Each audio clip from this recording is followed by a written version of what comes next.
So I'm watching this documentary the other day about this really well-known, famous, established band.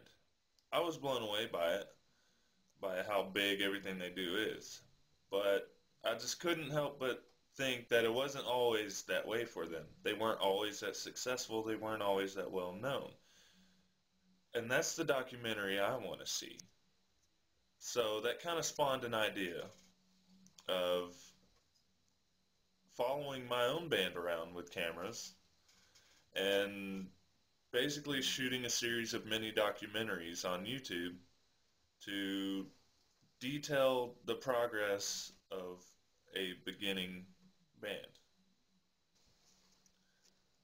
This is Spaz of Solcide, and this is what it's really like.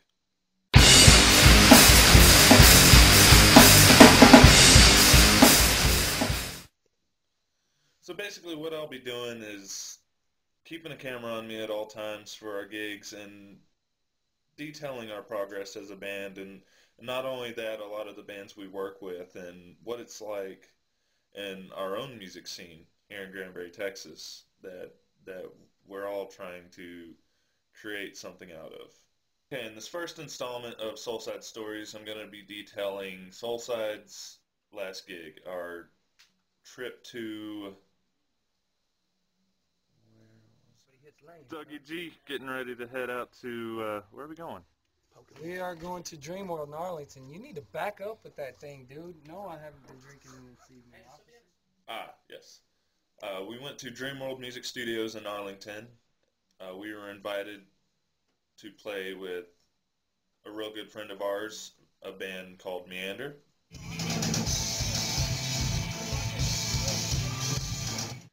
And also a few other local bands like Nasty Stash and God's Joke, really talented bands.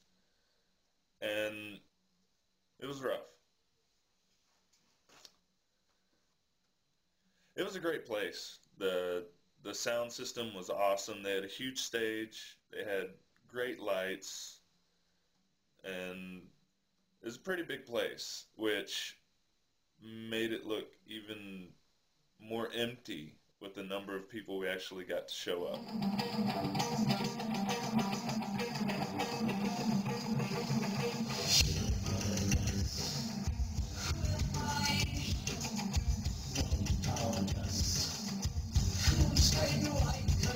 We didn't really do any advertisement for this gig because it was kind of our first venture out to the venue, and we always like to, I guess, kind of show up and test the waters, see how the stage set up, see how the sound is, see how the management is, and then we can kind of create basically a mental map of what each club was like or each venue was like, so that we could go back and take whatever we needed to make it bigger and better. And also, we played Ridgely in Fort Worth the week before, so getting people from this area to road trip out with us is really difficult. Now it's like pulling teeth trying to get people out right now. I mean, I might have to start paying people to come out.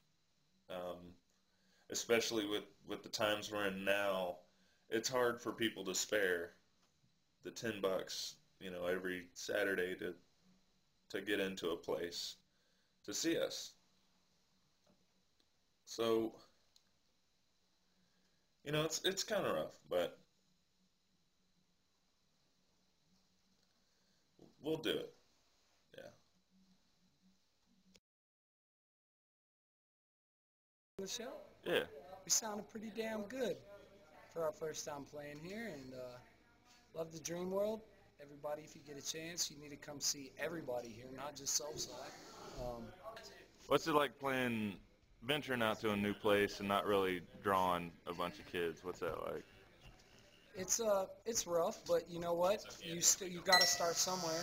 You lay a foundation, and then we're gonna put brick. We're gonna build. Yes. We'll build a crowd just like that. You gotta make sure they're the right shape.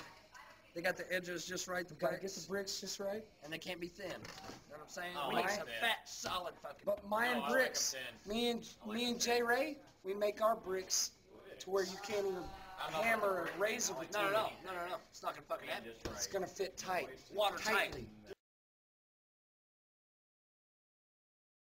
What? Your thoughts on the gig, on how it is, how it is being hard. It sucks because it feels like really good up until the gig, but then you start playing the gig, and it's really difficult because it sounds totally different, and each sound guy is different. And you get on stage, you start to play that first or second tune, and all of a sudden you can't hear this person or that person, and it's just a different thing, and it's hard. And sometimes when you play in front of, like, there's only 5 or 8 people here, you kind of lose. It's hard to keep that. It's hard to keep that showmanship going. But we're gonna keep going. We're gonna learn how to do this.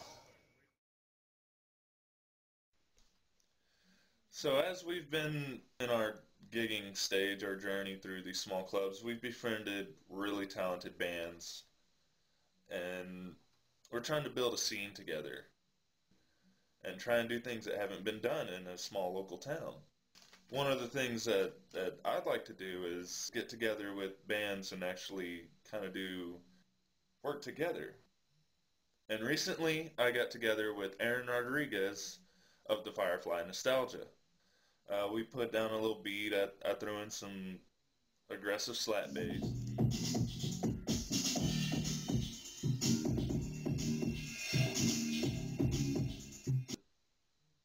We're going to see where that goes. So I had the chance to sit down with Aaron Rodriguez and ask him a few questions. All right, y'all are pretty much basically same boat we're in, the Solcide startup band, getting out, doing a few gigs. What's your experience been so far? Man, where to start? Where did it start? I've been doing this shit a long time. We all have, under different names.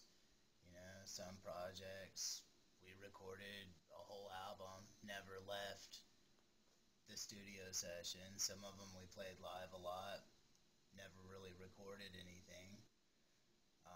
This particular project, we've had a handful of gigs. Most of them have been successful. Everybody has a bad gig every once in a while. Doesn't really matter. I mean, 2 people, 200,000. It's business as usual. So that's it for the first installment of Solcide Stories. I'll have another one coming out as soon as we play our next gig.